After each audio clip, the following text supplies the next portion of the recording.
الحمدللہ والصلاۃ والسلام علی رسول اللہ اما بعد۔ مہمان کو رخصت کرتے ہوئے گھر کے دروازے تک جانا یہ مستحب عمل ہے اور اس سے ضیافت کی تکمیل ہوتی ہے۔ مہمان کا گویا آپ نے خوب خیال رکھا اور دروازے تک اسے پہنچایا، اس کی انسیت کا خیال رکھا۔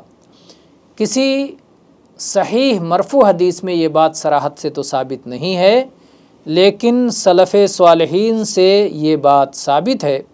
چنانچہ ابو عبید بیان کرتے ہیں کہ میں نے امام احمد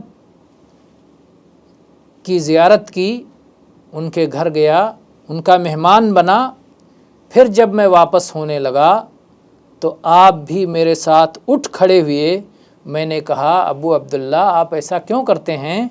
تو انہوں نے کہا امام شعبی کہا کرتے تھے کہ اگر کوئی آپ سے ملاقات کے لیے آیا ہے، آپ کی زیارت کے لیے آیا ہے، تو آپ اسے گھر کے دروازے تک چھوڑیں اور اس کی رکاب تھام لیا کریں، یعنی یہ اس کی عزت اور تکریم کا حصہ ہے۔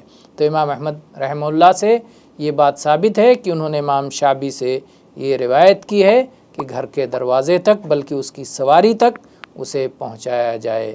واللہ تعالی عالم والحمد للہ رب العالمین۔